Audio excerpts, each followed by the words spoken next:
Since March of 2020, we've actually registered some 17,000 teenage pregnancies, and also actually we've registered some 17,000 child marriages within this country. And you wouldn't believe that when it comes to the teenage pregnancies, it's actually getting so worse.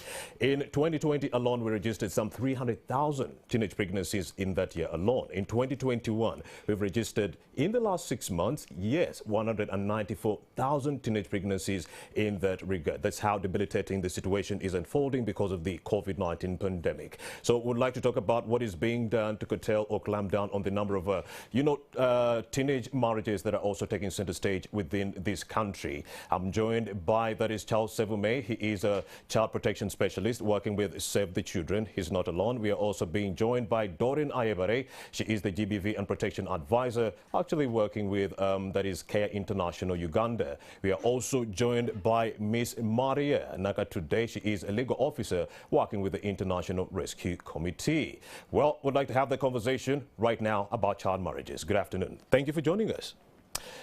All right, I'm going to start with you, Charles Sevume. Of course, 34% of our young girls are getting married before their 18th birthday. That's how bad the situation is. And 1 in 10 of these young girls are getting married before the age of 15. Children cannot be giving birth to other children. That's how tough the situation is. But briefly, paint for us a picture. What is the state of child marriages in the country, Uganda? But first, what is child marriage? Thank you so much, Romeo, and good afternoon, viewers. When we start to talk about child marriage is a marriage where one or two of the individuals is under 18 years of age, and this has been set out in the Constitution. When a child has not attained majority, which is 18, they cannot get married. So it's after that you can get married. So some of these marriages are either formal or informal. I see. So informal, these are arranged in the community where they happen, and many times they could happen and never come to the limelight. Formal is, they are actually procedures, and some of you have seen in the media, some of these cases actually end up going to church, and some of these children go to church, and then probably they get intercepted by the police if they actually get lucky. Others will actually go through with it and eventually get married. Totally illegal in Uganda. It's outlawed, but it still happens because many times it's driven. So we were looking at tradition. So tradition has driven most of these marriages. It's been an excuse behind which the marriages have been happening. So you have majority of them arranged by caregivers or parents. So they will sit and agree with a suitor, many times someone older, because they present some form of financial muscle and they're able to provide some bit of support for the household. So that becomes a key driver within that. And we also know that Uganda ranks 16th globally, country with the biggest number of teenage of early marriages. Huge statistic is and it calls for quick action for all of the viewers that are listening in today. And you have about 1 in 5 children that have actually that are actually pregnant. I see. So if you meet 10 girls, one of them has actually undergone some kind of.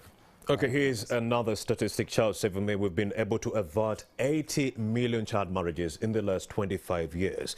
But then the debilitating projection pertains to the fact that we might actually add on to this tally. That is 10 million young girls might get married by the year 2030. In that regard, how are we doing as Uganda in that regard? What is the state of child marriages right now in the country? So currently, most of the marriages, like I did indicate, are happening within the grassroots. Very few will come out in the limelight. How many have gotten married during this period?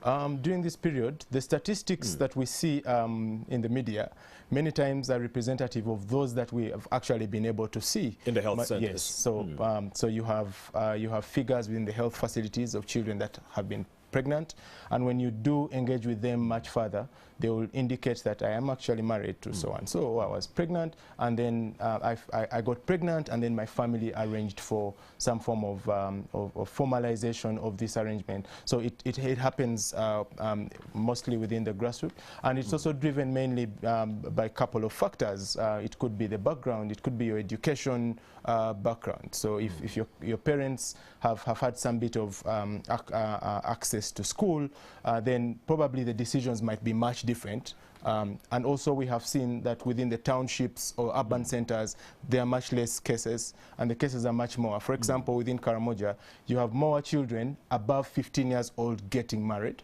because probably it's more culturally driven, and then less under 15, but we can't say that doesn't happen. So when we try to discuss the issue around what child marriage is and what early marriage is it's a huge discussion. So if any child gets married before 15 years, then they are actually, so we would call that early marriage, and then above that, then it centers as indeed, children cannot be giving birth to other children. Over 17,000 young girls have been married off since March of 2020, and between that year 2020, we also do know that 354,000 young girls actually became pregnant in the year 2020 alone, and in the first 6 months of 2021, 194,000 young girls became pregnant, translating to 500,000 young girls becoming pregnant, and out of that number, only 17,000 actually fell prey to this issue of child marriages. Of course, this conversation comes to you on a day when the country is kicking off the 16 days of activism in that regard, when women leaders are being told to actually not neglect their role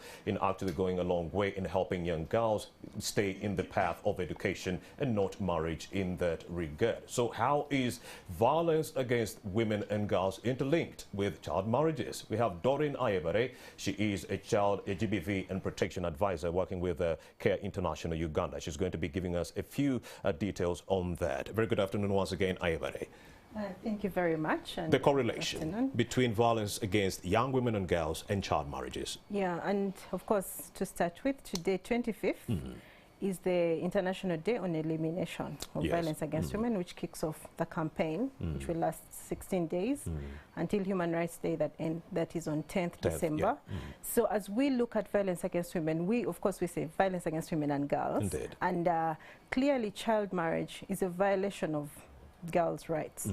Child marriage is a form of violence because once the child is married, the next step is definitely they're going to have sex. In fact, so the biggest form of sexual violence. So, but also remember, you are taking them into a space of how did they get into the marriage? Sometimes it's the financial resources. Indeed. So that makes it economic violence because they were lured by the financial resources that made them think that getting married is attractive.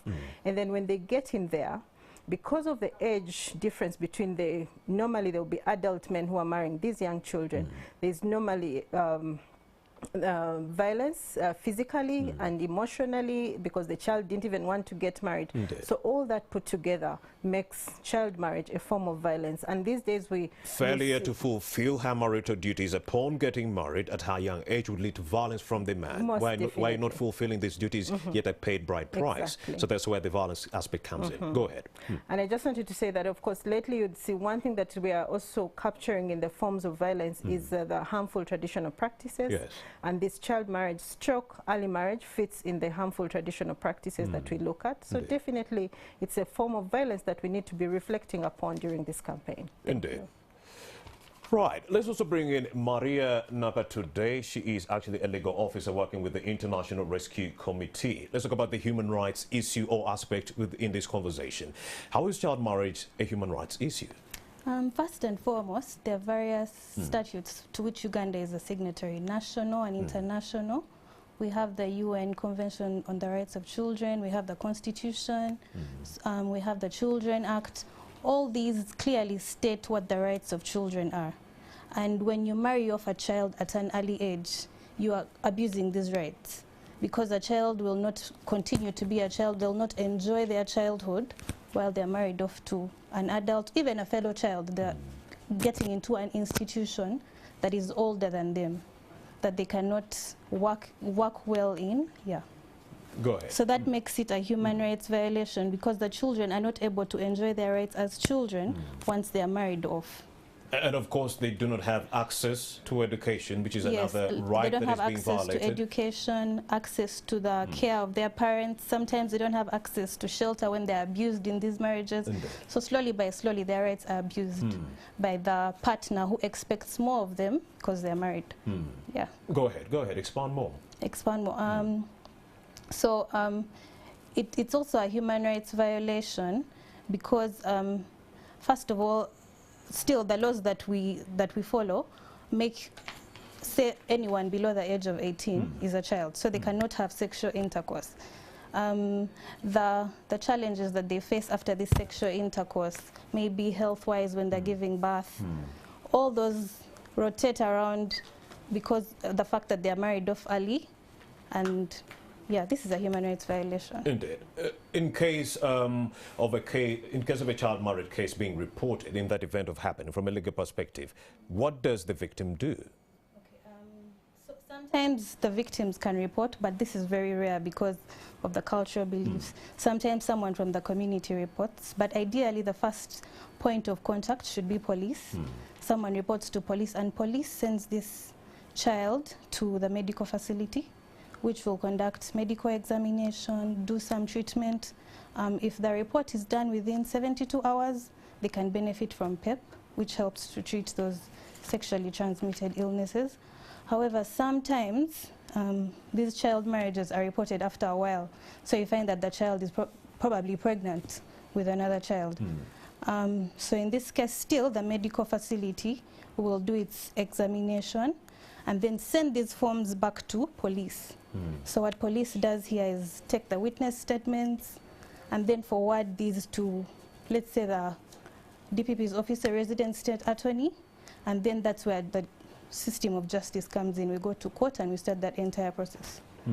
Yeah. But then one too many times we've heard that victims are reporting the cases at police stations, and then the perpetrators themselves go around the system, talk to the police officers, and they're let go scot-free. Yeah. So this has led or exacerbated to a culture of silence brewing among the victims, not wanting to come out because I came out last time, I didn't get any help. Why should I come out now? Is the legal system itself, even the police infrastructure, actually abating this crime of child marriages?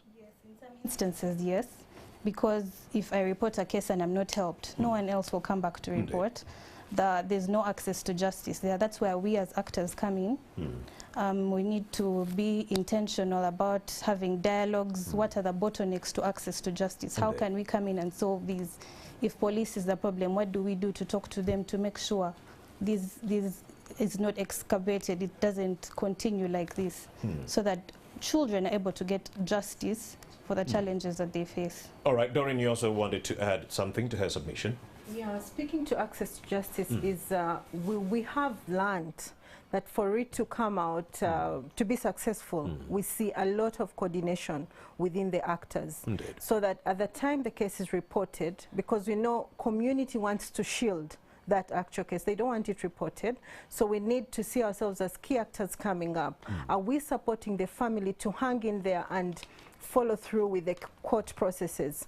Are we having the other actors who actually support the legal processes? So we'll have, for example, CARE or IRC step in and do case management in that process, which is supporting the victim, the survivor's family, to actually keep confident in terms of reporting and not accept when they are coming to buy them out, so that they keep quiet. But on the other hand, you have a legal actor like IRC and other actors like Alight to now follow through on the legal processes. Has the perpetrator been apprehended? Constantly follow with police, support police. Sometimes they are constrained with doing investigations, so that actually we are all on the case. And I think recently in Changwali we were able to pull through and the perpetrator was apprehended. But largely we see that from coordination from the different actors and not give up. So that because many times someone is released from police bond even. So when we work together, it's easier to ensure that the child accesses justice. Charles, you also wanted to make an addition to her submission. Yes, thank you very much. I think one of the things I would like to talk about, for example, in the eastern region, in the Karamoja region, one of the things from the studies that we have done, the findings do indicate that actually families will go to the police only to negotiate a raise in the compensation. So there's been a pregnancy, for example. Does that mean that communities have normalized the issue of child marriages? They would rather go to a police station to only talk about, or when things fail at the local level, to get the right price. Yes, and it may not only be to the police, but other duty bearers. So within, so the East is really, really cultural, and they have got these cultural leaders that everybody will listen into. So you defile my child, then you come to me and say, I have 8 cows. Sure, sure. And if I want 20, that's when I go to a police station to negotiate more. I think the negotiation will ensue. It's being normalized. And once that has happened, then if you fail to agree, then we go to the police just to make sure you will top it up.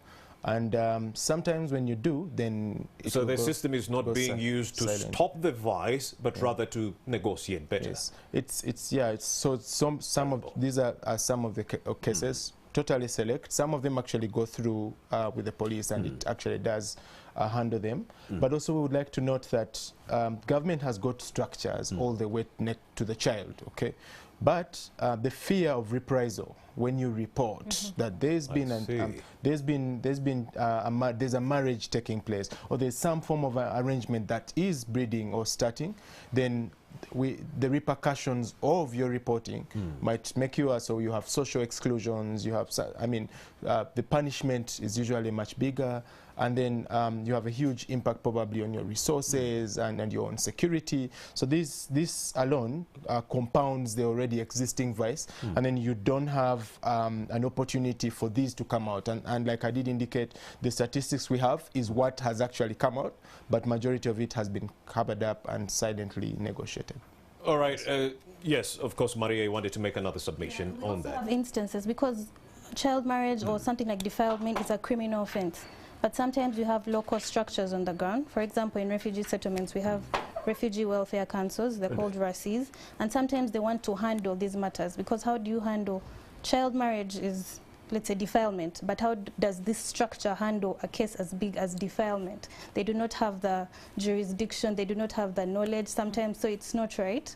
They want to get into these matters because, let's say, the perpetrator's family or the perpetrator himself is known to them, so they want to kill the case down there. So sometimes it doesn't even reach police, sometimes it doesn't reach the hospital, so we don't get these statistics, and it's difficult to help the victims. Maria Naga, today we do have laws, surrounding this issue, but then authorities are saying, or area leaders in various districts are saying, they are not strong enough to actually offer a deterrent to clamp down on this vice, especially in the areas of Fort Portal. They took it upon themselves to actually come up with a bylaw.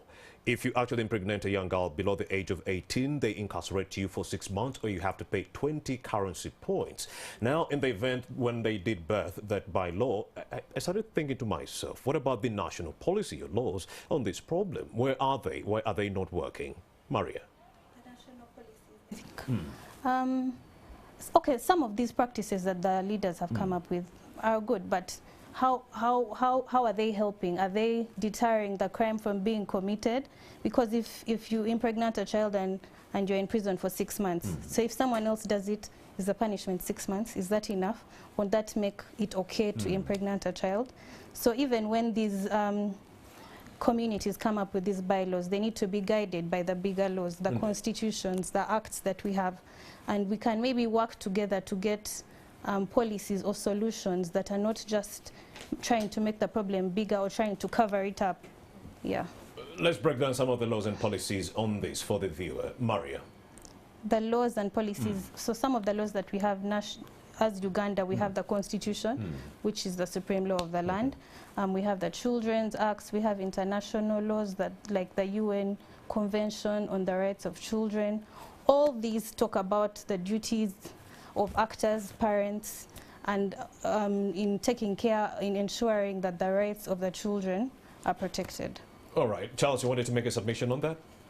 Yes, I wanted to provide an example in terms of, so on the ground, we have seen, for example, significant efforts going in to kind of change this narrative. Yes, Charles. I'd like to talk about the Eastern region. I'm very passionate about what happens in the East.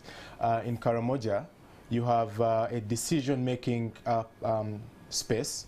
There's what we call a keriket. Okay, I think I got it right. So it's a couple of elders that make decisions, and these decisions many times are listened to. So we've had engagements within over time, and had them kind of come up with declarations against child marriage, but also harmful practices. You know that if you do undertake female genital mutilation, it could be preparing you for marriage. You know, you become adult in that way. So they have come up, about 4 districts have come up with declarations through this aggregate, and these are helping to kind of change the narrative and change the statistics in Karamoja. The figures are still there, but we see some change over time, and we know that this could work together so to complement the laws that are existing. The communities themselves can be helpful. And maybe just to reference West Africa, for example. In West Africa, you have, and records, studies have indicated that the leaders on the ground, traditional, cultural, have a huge influence on their people, the people in their community, because they do listen to them than politicians, or than politicians or any form of government structures.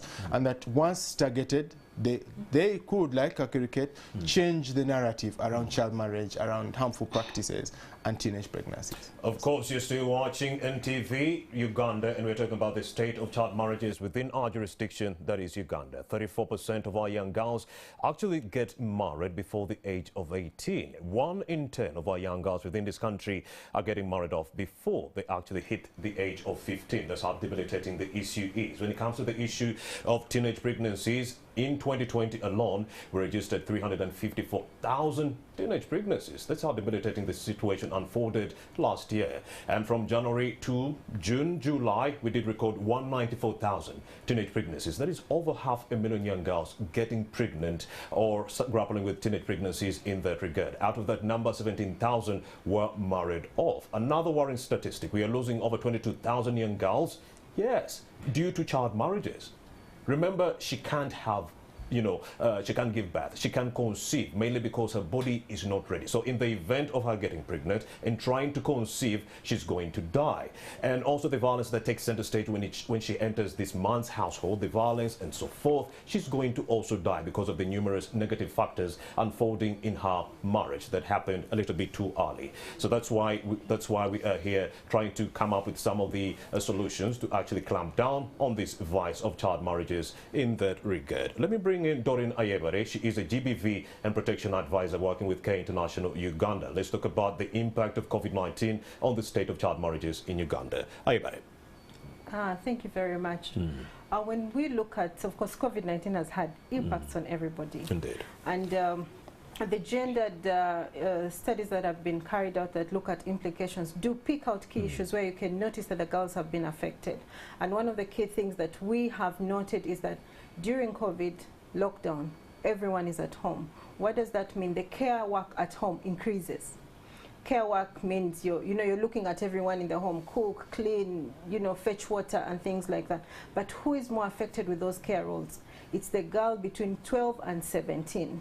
A study that was conducted by the interagency under the guidance of UNHCR revealed that 52%, a little over 52, of the girls between 12 and 17 were the ones saying they have been affected by the COVID-19 in terms of increased care roles.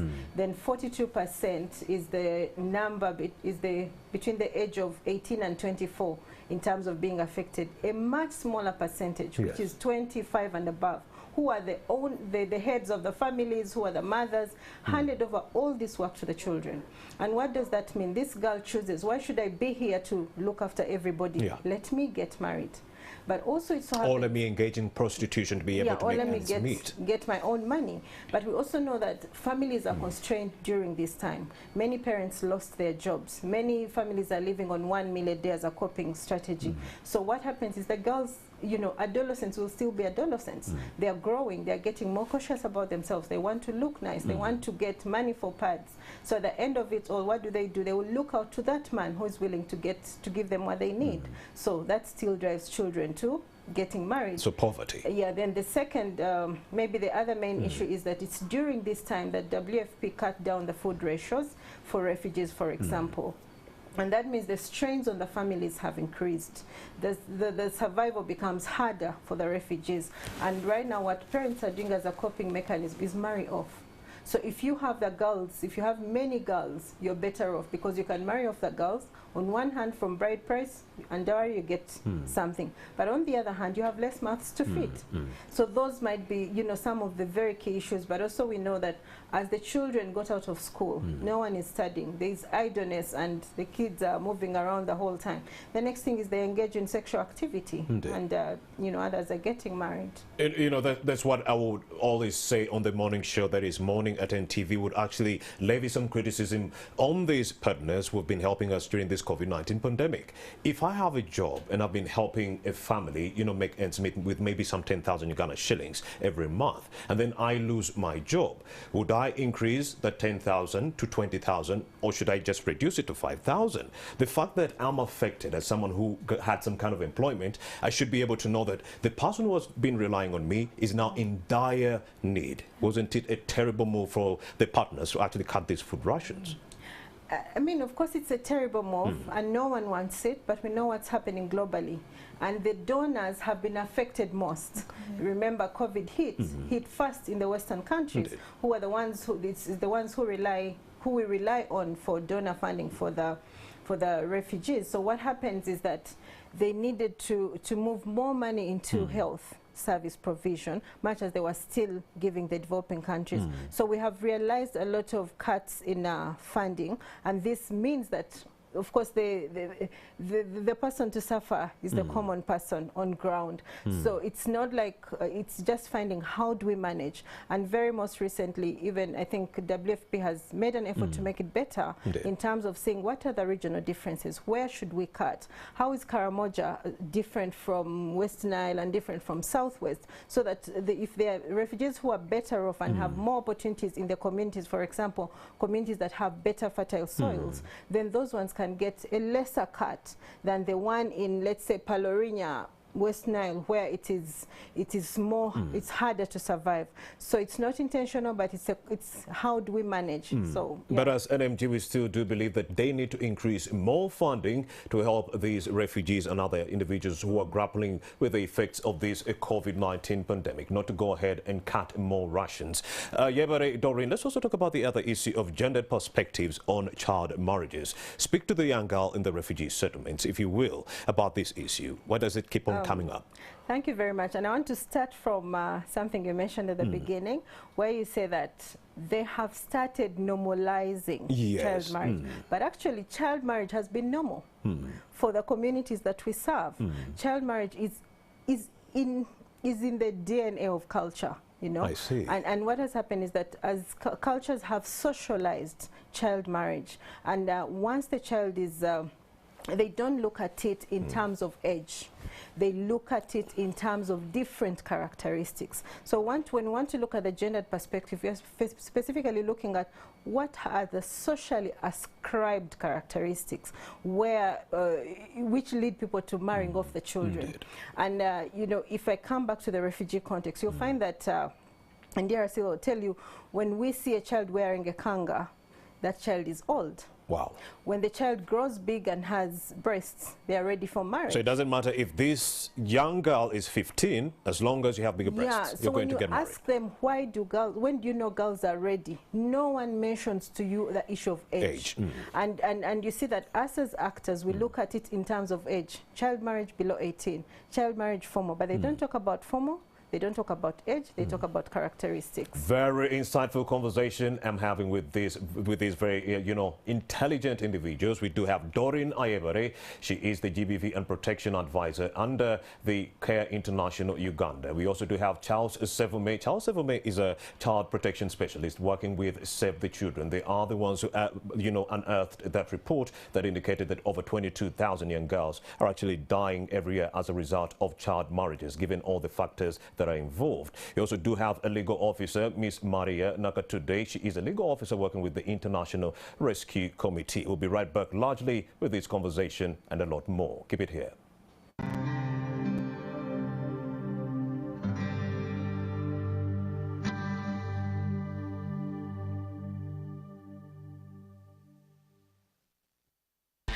OneXBet. Enjoy true feelings.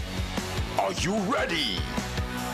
OneXBet operates under Advanced Gaming Limited and is licensed and regulated by the National Lotteries and Gaming Regulatory Board. Betting is addictive and can be psychologically harmful, and it is eligible to persons above 25 years of age. Get divorced for you. Please find somebody to be happy with.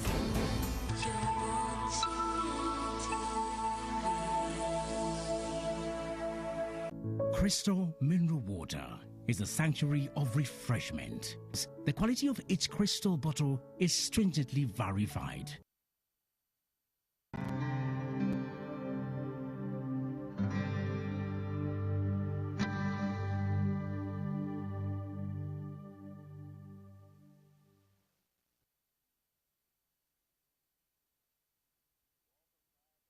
Thanks for staying with us right here on NTV Uganda. We are talking about the state of child marriages in Uganda. You cannot talk about child marriages and neglect the issue of teenage pregnancies. In 2020 alone, 354,000 young girls got pregnant. Yes, in 2021, 194,000 young mothers were added to the tally. That's how debilitating the situation is, leading to over 500,000 young children getting pregnant in the last, 1 year. Meaning from 2020 up to now, 500,000 young girls actually did get pregnant in that regard. Out of that number, 17,000 young girls got married. Yes, according to Save the Children, 22,000 young girls are killed or die every year as a result of child marriages. We also do know that here in Uganda, 34% of our young girls get married before they hit the age of 18, and 1 in 10 of our young girls in the country actually get also married off before the age of 15. How debilitating is this situation in this country? How dire is this situation? And what is being done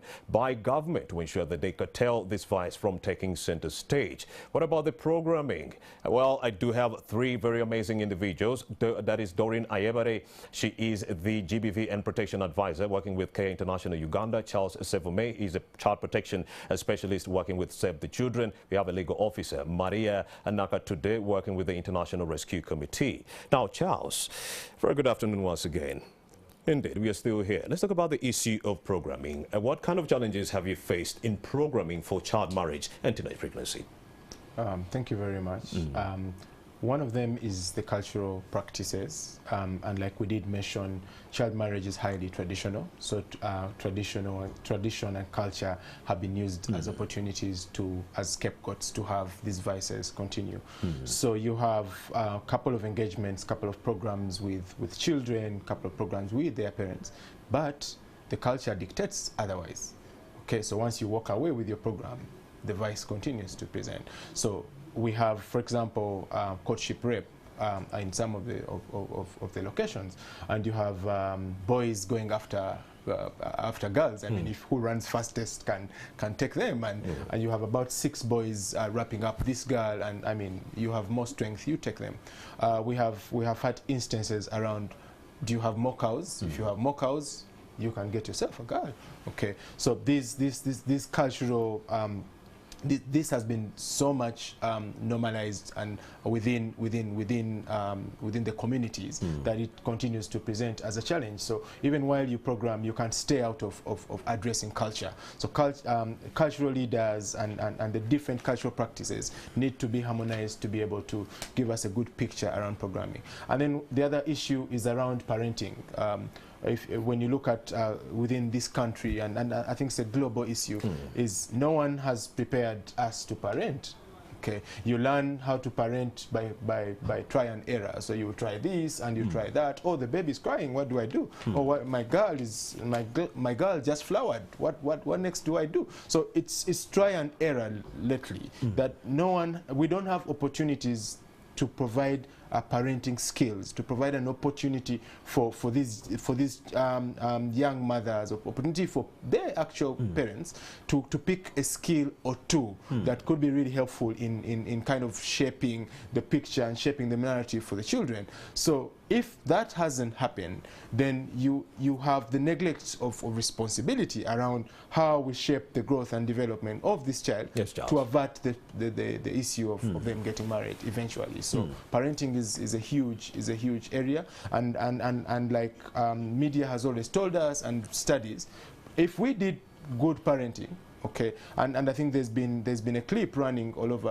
on social media sometime, that if you want to change this world, go home and love your family. You know, so if we had the parents playing their part, then we would avert and put a stop, or reduce the statistics that you did mention earlier. But Charles, do you know where we did drop the ball? It was before this COVID-19 pandemic. The parents were in a conversation on sexuality education. They were wondering, is it the teacher or is it the parent who is supposed to actually be disseminating this information or imparting it in the minds of the young learners when it comes to sexuality education? The parents were like, no, it's not us the parents, it is the teachers. Now, guess what happened? COVID-19 hit, schools were shut down. Now the kids went back into the home setting to parents who were not actually ready to have such conversations. Isn't that the reason why we are here now? Yes, I totally agree. Yes, we have, and like you do mention, no one prepared them. It just hit on them. Schools have closed. We didn't have opportunities to prepare and say, the kids are coming, they're going to eat much more. They're going to require to be engaged on a daily basis. Now there's no school, the home learning packs have not come, and this has been something the government has fronted, and also within Save the Children, and also within the Appeal Consortium. Let's keep them learning. That did not come. So it was, the children are coming to you, figure that out. So parents were used to a routine. I get up, I either go to the garden or go to my job, okay? And now children are at home. You don't have enough resources to have a help. If you ever have an opportunity to, and now you go to work, by the time you come back, they have socialized, they have mingled within the community, they have learned this, they've learned that. And I think also you have an increased use of substances that then has driven some of these boys to engage with the girls. You know, and I mean, teenage pregnancies do not, you can't separate them from having intercourse. So intercourse definitely happens. But the other issue we need to ask ourselves is how available is sexual reproductive health services, because it totally speaks to this conversation that we're having. No one has talked to the children about contraception, because then it was a teacher's job. There was a school mother. Even the teacher was neglecting the role at the time. Thank you very much. They were saying, no, it's the parents. So now here they are, and they're growing. And I think I want to point out that there is missed opportunity as well. You were supposed to be in primary 5. It's 2 years down the road, should be leaving P7. But your body, your body growth, your development represents probably you're much older than you are. And then the parent figures out, my child can't go to P4, they can't go back to P5. What do we do? So this case of missed opportunities has also been one of the things that has escalated. But also access to sexual reproductive health services. Around, did you get someone to counsel you? It's the parents. Some of them, if they haven't received the capacity, they do not know what to say to their girls. Okay? And also with the violence that happens within the households, children fear to approach the parent, to approach their caregiver and tell them, dad, mom, uncle, aunt, grandma, this happened to me today. You know, they can't talk through their day because the caregiver is already stressed. They have been looking for livelihood. They've been trying to find something to feed you.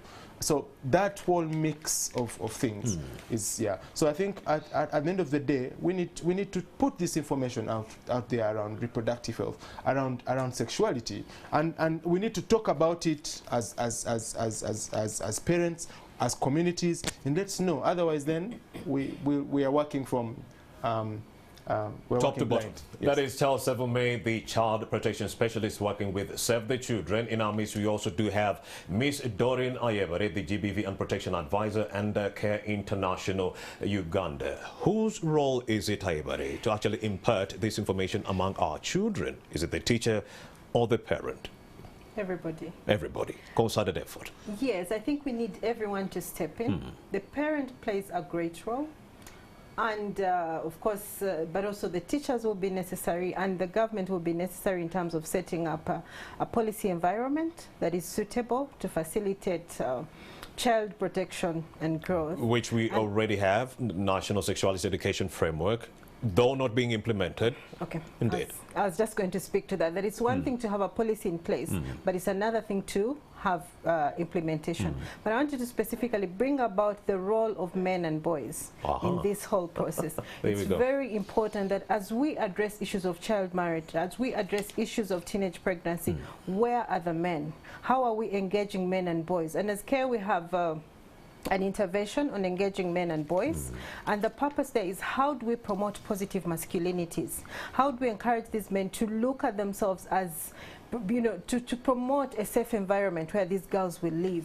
How do you put values for fatherhood into the children who are growing up? To know that as a boy, if, I need to know what behavior is right. I need to also first be ready for fatherhood. It's not just about the girl, is their body ready and all, but it's just also about the boy. Is that boy ready to be a father? So when we speak to these boys, we're actually speaking to them about how do you, are you ready? What makes you feel that you're ready? The repercussions of their actions. Exactly, so that they start reflecting and not rush into having sex irresponsibly, or not rush into, abusing girls without knowing what actually will come to them. But also in parenting programs, like Charles is saying, are fathers involved. Many times you call interventions or programming for caregivers, but who comes? Many of them are women. So we have to be intentional about bringing the men, so that the men show an exemplary father figure, so that the men are involved in grooming of their children,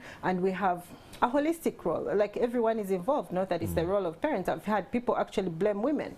Your child gets pregnant, they're saying, where were you? But it's our child, both of us, so we need to equally take care. So I think everyone needs to be on board, and we do what we can. Doreen Ayabare, do you also believe that the disruption owed to COVID-19 when it comes to this sexual, reproductive and health rights and information is the reason as to why we are here? The disruption in the services, SRHR services? Yes. Young girls couldn't get this information during the pandemic. Yes, it is. Of course, when you do the studies, you realize that access to information for women and girls is more difficult compared to men and boys. Who listens to radio? Who is watching TV? Who has time to attend sessions? Many times the women come to these sessions, they have to step out and breastfeed. They come late because they're trying to meet their care roles. So there was limited access to information. But also for me, I think COVID has shone a light on a problem that has actually been there. The services have not been receptive for children. And why? Because we have been socialized to think that a child of below 18 should not be accessing family planning services. Why do you come here with a sexually transmitted disease? So because there's already that gap around, these services are for adults. And up to now, we still have conversations with mothers of girls, and they're saying, should I give my child a contraceptive before 18? Should we hide our head in the sand and say this child can't take the contraceptive because we don't know what they're doing out there? So still the culture, what we have been thinking about has actually brought us to that space. So COVID has worsened the situation, but has also shone a light on certain things that have been happening already. And of course, we can now talk about the issue of education, the right to education for these young mothers getting back into the school system with, that is Maria Naka today, the legal officer working with the International Rescue Committee. Well, UNICEF says we've lost over 300 days counting of school time owed to the COVID-19 pandemic in that regard. That's how long our children have stayed away from the school system, from that structure that offered social protection to the young girls, because many of whom are protected in the school setting. When they came out, they became prone to sexual predators in that regard, many of whom getting pregnant and then falling off the wagon into child marriages in that regard. So the effect of the school closures on our young children, isn't that the reason as to why, mainly, why we are here? That is one of the reasons why we're here. Definitely, children are at home, they're idle, they're not doing anything. So, of course, like Doreen said, they get involved in sexual activities. But again, even before schools were closed, we need to remember that child marriages were still taking place. And what was our response? How were we supporting these children who are getting married then? Of course, now, it's clearer because children are at home. It's easier to identify a child who's at home. At school, maybe there were many children. This one is not coming back to school. There could be a challenge. But now they're home. Parents know my child is getting pregnant. My child is being affected by the lockdown because they're home. They have nothing to do. But yes, schools are closed down. That's a challenge. But even before this, so we need to have actions that are deliberate about informing these children about their sexual reproductive health rights, informing the people in the communities about what the law says on child protection, ensuring that the rights of the children are respected and that the parents practice their duty towards these children. And also working out measures to ensure that those who became pregnant during the lockdown actually get back into the school system, just like the Tanzanians are doing. Exactly. Will that go a long way in helping? It will, because it shows that getting pregnant is not the end of the world for this child. They can continue to live a long, healthy life as long as they have the support of the community, the support of the policies in place. Schools support them as they go back into the education system. It's not the end. They can continue. All right. Let's also talk about another issue in that regard, still on child marriages when it comes to circumventing the problem. What needs to be done, Mariana Katude? What needs to be done? Yes, we've raised various challenges here. The issues of access to justice. Why is there a problem with access to justice for children who are below the age of 18? I think it's important for us to be intentional about providing this information to the communities, because yes, they know this is their culture. When a child is this age, they're supposed to get married, but then do they know that, for example, refugees, if they've been practicing it in their countries of origin, now they're in Uganda. This is what the law says. We need to make sure that they know, like they know what the law is, they know why it's important to protect their children. They know why it's important for parents to have their duties conducted towards these children. Another thing we can do is to strengthen systems, have dialogues such as these, where we talk about the problem, we put it out there, because we're all actors in this. What are you doing to put an end to child marriage? If you're seeing it happening in your community, are you turning a blind eye? It's none of your business. We should be intentional about that, have these conversations, and hopefully this will make a change, bring a difference into the communities that we serve. All right, thank you very much. As key stakeholders, what are we doing to end child marriages? That's what I'm going to be talking about with Charles Sefume.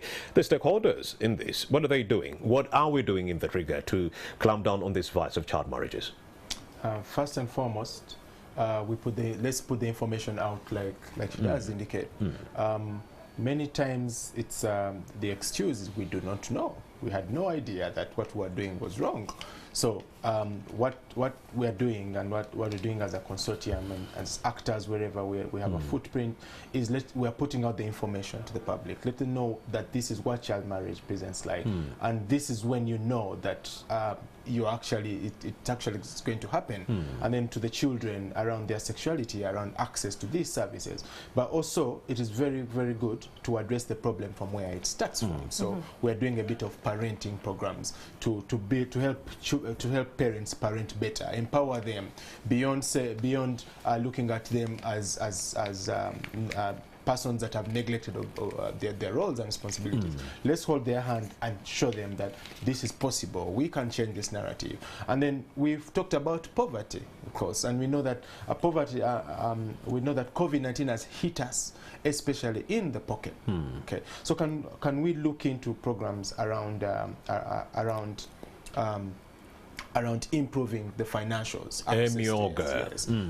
So organizations are looking into helping to provide some bit of empowerment, so financial empowerment to help to improve and increase the earning ability of the household. Then it's able to make different choices around buying sanitary pads, food, and the like. So economic empowerment really helpful. But also we are looking at addressing the cultural and social norms. Okay, now that it's been normalized, we know it's there, so we need to break the barriers.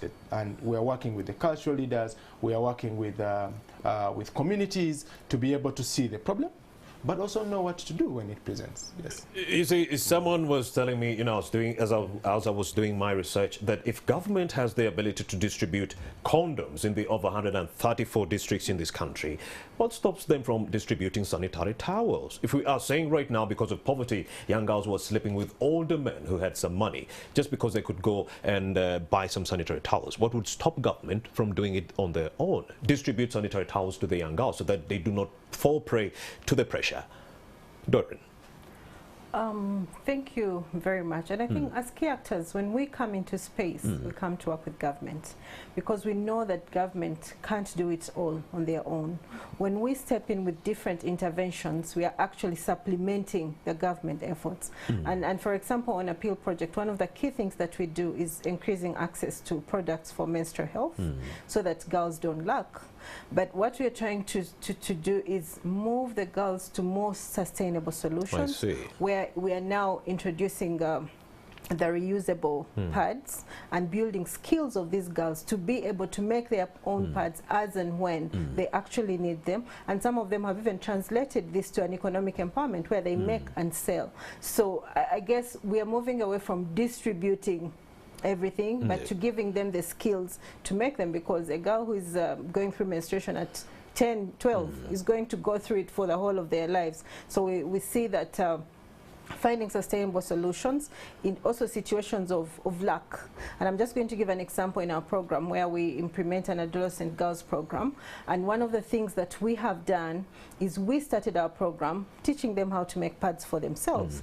And one time when we were visiting these girls, one of the things they mentioned, oh, by the way, from making the pads, I am able to sell the pad to another person who didn't get the skill and have some money to do other things. So for us, we look at that as a value add and a more sustainable solution that, okay, this girl has gotten the skill. She's able to teach her friends and who will teach their friends. And eventually they'll have access to the products that they need for menstruation. But as you know, add on to the help that government is clamoring for, don't you really think they should take on this initiative of distributing these sanitary towels? Because largely, according to my investigations, this is why we are here in this state of quagmire. Yes or no?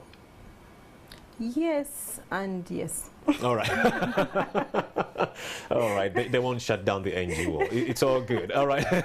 Charles Efume, you had something you wanted to say. Yes. And I think one of the ways that that's really helpful is working together and leveraging the different capacities that we have as organizations, and those that exist within the space where we work, to be able to pull that capacity to change this narrative.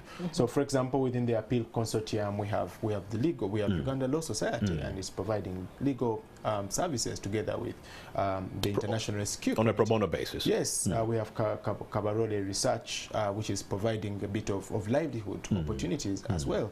So you have Save the Children that's leveraging its capacity on child protection.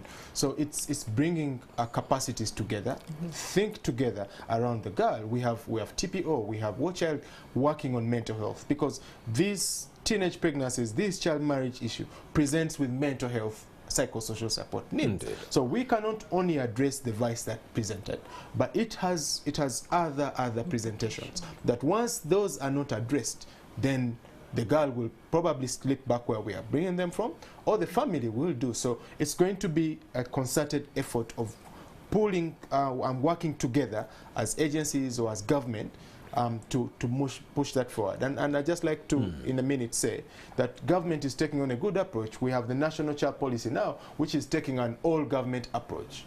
Education, gender, security, justice, all those ministries, departments, and authorities are pulling efforts to make sure that they are working for the child. It's no longer about Ministry of Gender. It is Ministry of Health. You're responsible. It's education. You know, we don't send children to school now. They are home. Now we have pregnancies. But what about the health person who is going to provide antenatal services and is going to provide other remedial services? So this is very important, and I wanted to highlight that. Well, of course, Charles, maybe before the COVID-19 pandemic hit in 2019, this country was grappling with skyrocketing levels of unemployment. Young people were largely not working. Now, during the onset of the pandemic, it meant you did have so many young boys who were sexually active, not having anything on their hands to do, so leading to the skyrocketing teenage pregnancies that we did see, 354,000 in 2020 alone. Do you believe one of the initiatives that could be birthed to handle this issue could be extending development initiatives to these young people to keep them busy? Issues to do with like Yoga, Youth Livelihood Fund. You might say, oh, these are already there. But then the beneficiaries are not taking, actually accessing the money, because the money is eaten before it reaches the beneficiaries. But don't you think this is an avenue through which we could clamp down on teenage pregnancies, keeping the young boys busy? Sure, and I'd like to highlight an issue that many times gets sidelined is the participation of the target. it is the girl that is getting pregnant. It is the girl that is being married off. It is the girl that is in the middle of everything, you know. But what does their voice look like? What do they have to say about what is happening in their lives? When you look at these programs and how they present, it is, what are the aspirations of this girl? What are the aspirations of this boy? And how do we get those aspirations to tie into programs like Emyoga? For example, there used to be a youth livelihood program. We have NADS coming in through we have Operation Wealth Creation. How do we get the youth, how do we get the children to tap into those opportunities, but taking it from their views? Okay, it's more, I think one of the things that we have seen is that the girls and the boys are very, very much active in issues where they have fronted their views and their priorities have been taken. So if it's an enterprise they would like to undertake, if it comes from them, then they're able to nurture it, they're able to see it through, than when they end up eating all the capital. And I think we've seen ministers and members of parliament come into the media and tell us, we went to monitor government program, went to monitor Emyoga, and all the money was eaten by the youth. They didn't invest it, they ate it. What happened? So these are questions we need to ask. Can we get the child's voice?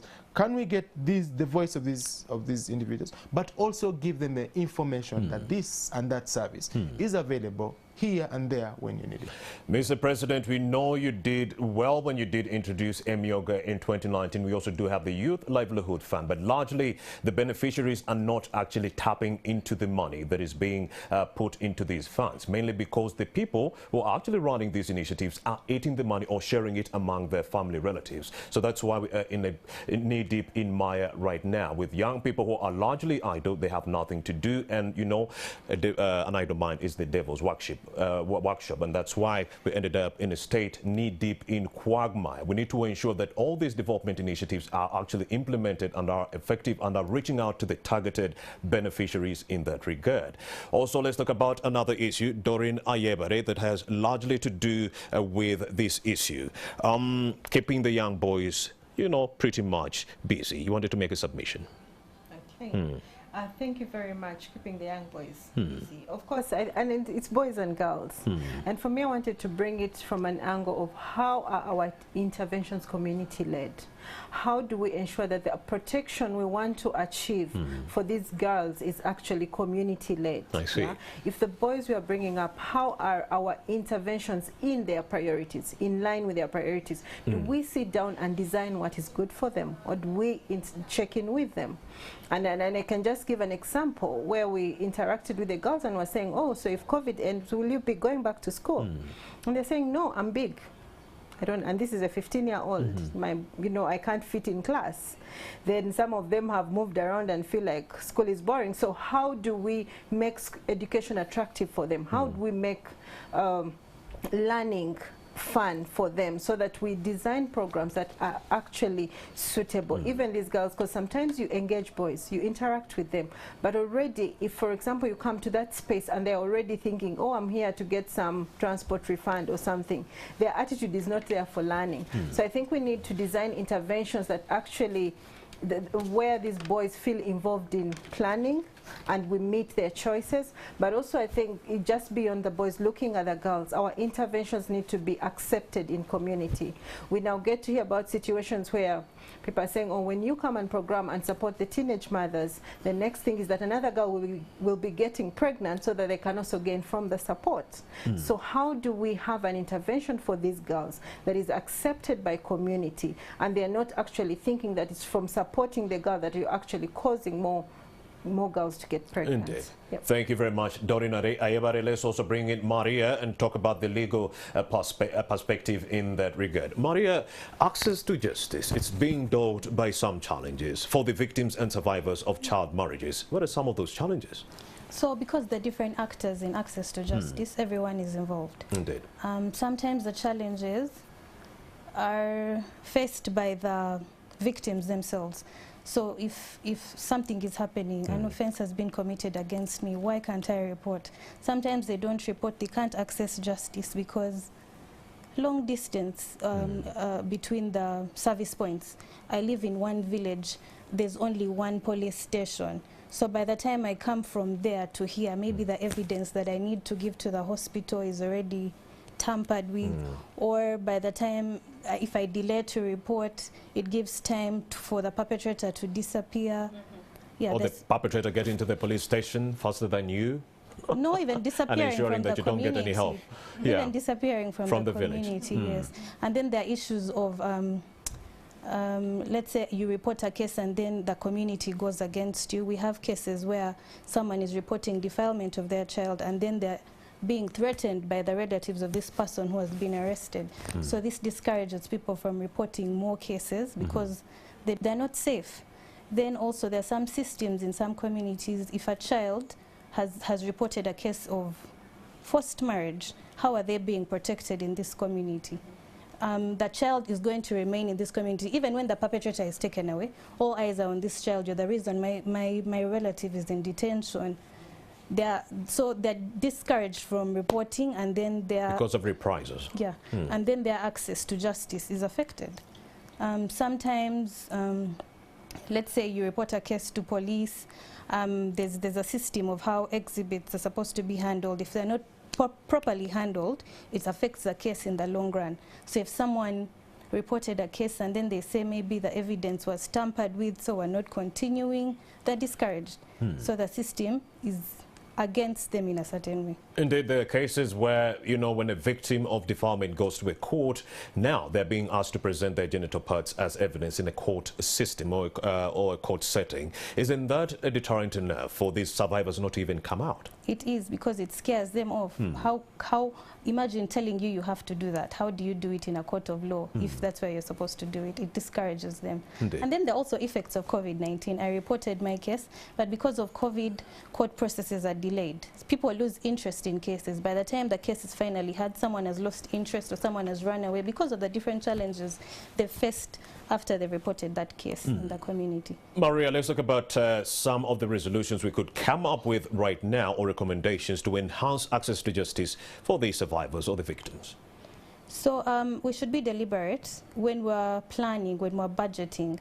What are some, if let's say there are long distances between service points, is it possible for us to bring the service points closer to the people in our planning as actors, as government? Can we bring these services closer to the people? Can we provide this information in languages that the different community members will understand? Because sometimes they do not seek justice because they do not understand it. I come to you, the Constitution is in English, the Penal Code is in English. So if I don't understand the language, I don't know what you're talking about. Can we make deliberate efforts to provide information to these people, information that they can understand, information that they will use? And then the leaders in the communities, those especially who decide to handle these cases on their own when they cannot, can we provide them with information on what they can and what they cannot do, the dangers of them doing things that they're not supposed to do and how it affects the children or the survivors or the victims in the long run? I mean the local tribunals. The local tribunals, the local actors, the local leaders, we need to build their capacities so that they know, I can handle this, I cannot handle this. All right. All right, Maria, let's also now talk about, you've given us pointers on that. You wanted to make a submission. Yes, I wanted to add, I think, some of the challenges around access How we can to justice. enhance access to justice. Yes. One of them is the delayed process of the law, from when the investigations take place to when you actually go to court. Victims losing interest. And then you have to foot your own bills to, you know, to go to court and back, you know, witness protection. And that's, so one of the things that we have seen is that you have families where this vice has been perpetrated, hiding perpetrators. Do you know you even have to foot your own bills for police to investigate? Thank you. So to go to a hospital to have a medical checkup, it is the family of the victim that has to pay. That is how bad it is. Yeah.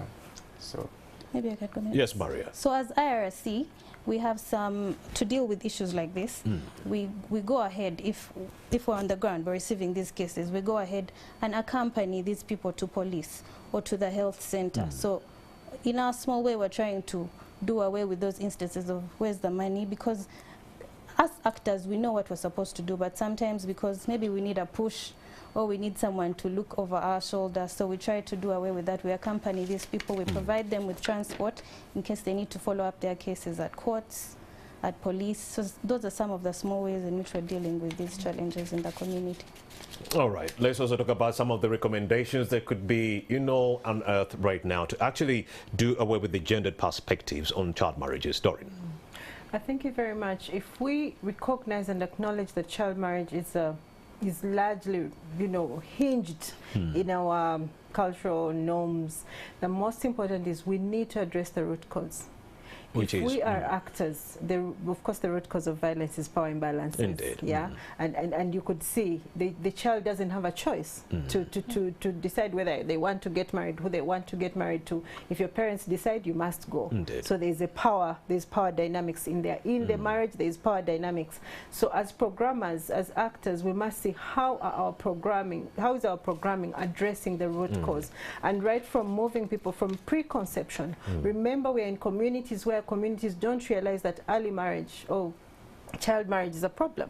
For them, it's normal that when a child, reaches ability to perform domestic chores, they should be married off. So we need to program in a way that we move them from pre-contemplation through the stages of change. And normally, I think the challenge we have as actors is that our programs are short-lived. So someone conducts one awareness raising on early marriage, and that's it. We record a number of people attend the awareness raising, but programming needs to be along a period of time, possibly 3 to 5 years, in same location, so that communities learn to accept, to start realizing that this is a vice, see the implications, and within themselves change. So I think our programming should be rooted in addressing the root cause using different methodologies that are recommended, like the SASA methodology that really challenges social norms. And then the other bit is that as key actors, we need to practice community-based protection.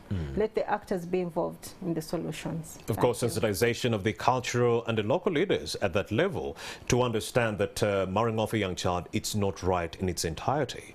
Could that work? Yes, awareness it does raising. work. So, and that's how I was like, the methodologies that we use are very key. So when you look at the SASA methodology, it kind of has interventions for individuals, you and me. Indeed. It has interventions for community leaders, the refugee welfare councils, the LCs, and it also has interventions for the service providers. So you involve police, you involve community services department, and at the top, you're doing advocacy like we are here. All right. Charles, have you made recommendations in terms of policy and programming? Firstly, we need to put the children in the driving seat.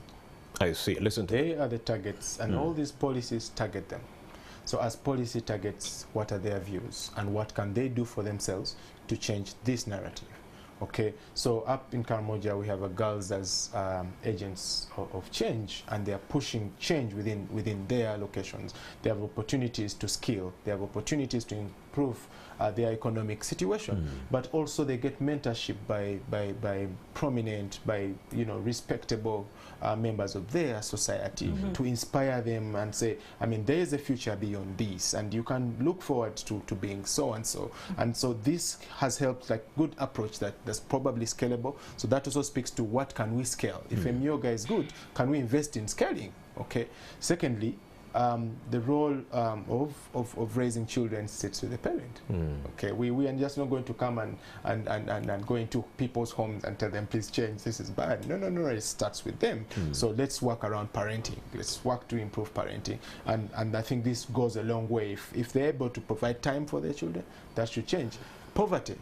Poverty has been a big issue. Can we work on adolescent life skills, for example? Can we provide an opportunity for economic strengthening inside the household? So from skills to enterprises, to see that we have an opportunity for them to make choice, but also to make choices away from marrying the girls or getting involved in teenage pregnancies. So that's really, really helpful. In terms of policies and legal environment, we have laws. Okay, can we implement them?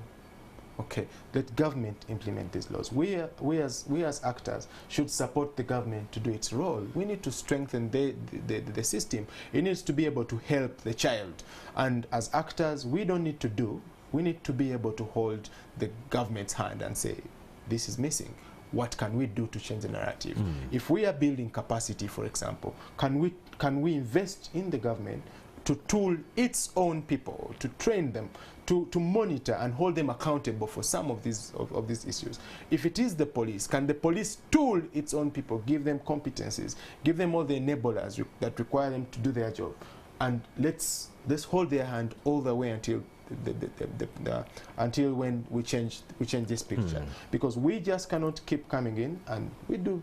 Like Doreen mentioned, we do a one-year project and we walk away. So what do we leave the child with? Indeed. Very, very important. All right. Yes. Maria, in the last 25 years, we've been able to avert 80 million child marriages. But then those efforts are going to be riddled by the COVID-19 pandemic. And experts anticipate that by 2030, an additional 10 million young girls would have been married off in that regard. Now, between now and then, what should government do to alleviate this challenge? Just like Charles said, we have laws, and then we have actors who enforce these laws. We have the police. So I think sometimes we say maybe the actors are not doing, but is there a priority in their funding? Are they supported in the work that they do? For example, if you have one police post to support a whole camp, a police post, not a police station, there's a lot that they can do, but they're also limited. So the government should be able to support the actors that they can support to deliver the services that they're supposed to deliver.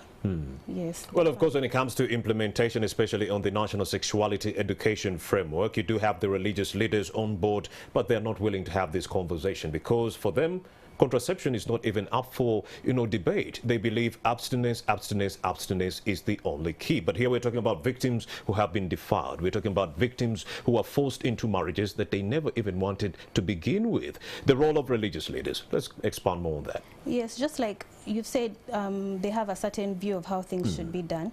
But we should be able to unlearn certain things because we cannot hide our heads in the sand and say, no contraception. But teenagers are sexually active, and then so what happens? How do we help them to improve their lives?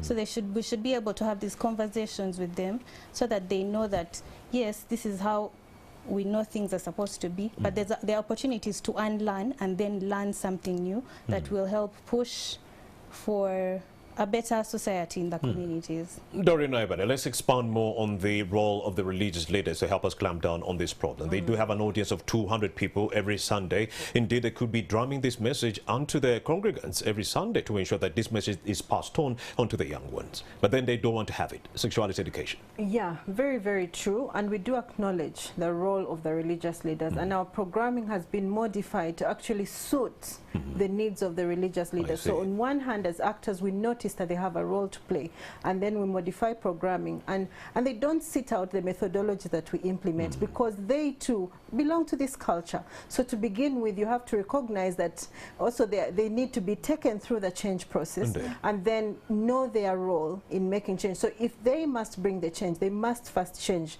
themselves. And speaking to the religious leaders who may be watching this show, it's important that they actually recognize that child marriage is a vice, and they have a very great role to play in terms of reporting, in terms of speaking to these masses about changing behavior, and also, participating in the process of ensuring that the cases are pushed through, not actually promoting them further. And I just want to give an example, still using the tried and tested methodology, the SASA. This has been modified to SASA Faith. There is an intervention called SASA Faith, and this actually unpacks the religious teachings. Amazing. It unpacks the structure of the religious systems like Catholic, Islam, Anglican, and sees at which level, when you want to engage at community, which religious leaders do you work with? When you're at national, have you gone to interreligious council? So these methodologies are well designed to ensure that leaders are taken through the process of change. Charles Sevu made the significance of involving religious leaders to help us in this fight against these two vices, child marriages and teenage pregnancies.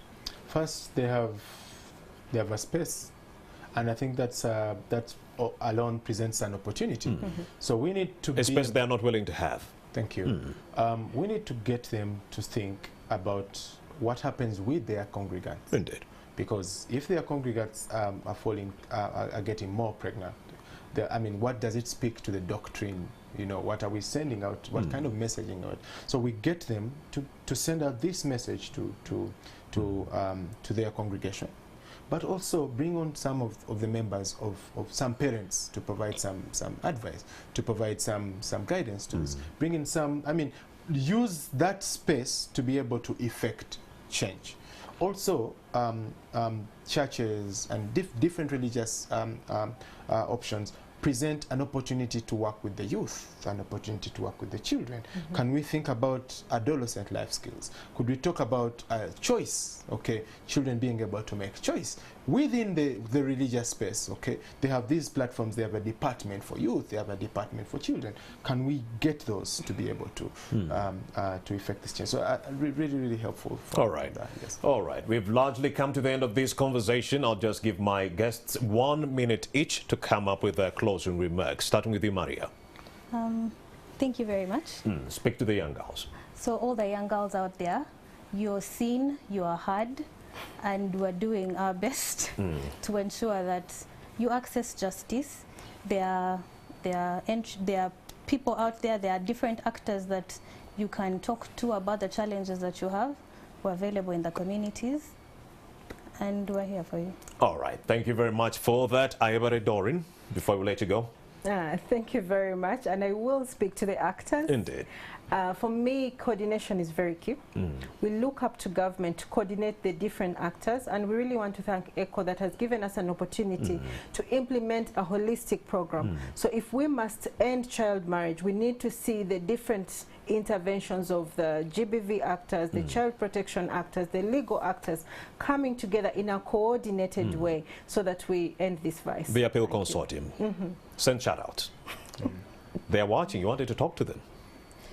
The Appeal Consortium. Here's your chance. Thank you. Yeah, I just want to say that this show, of course, has been largely funded by the ECHO, and which we implement a project called Appeal. And in this project, we are a consortium of 11 partners, and it's a holistic protection intervention in the locations of Mvepi, Chaka, and Changwali settlements. And we work to ensure that people have access to protection services, protection, gender-based violence, child protection, menstrual health management, mental health management, and humanity and disability. And tell them we have a People's Parliament, and they could largely maximize on the advantages of that platform to disseminate this information further. We shall definitely take advantage of that. Indeed. The People's Parliament is available, and we could actually expedite an edition of the Children's Parliament where they come in our midst and they actually divulge these details. According to the government officials, they could be watching this show and thinking, well, maybe Romy was paid by Donor X to actually espouse those views. But when you see or hear from a victim or a child, you'll be compelled to actually come up with the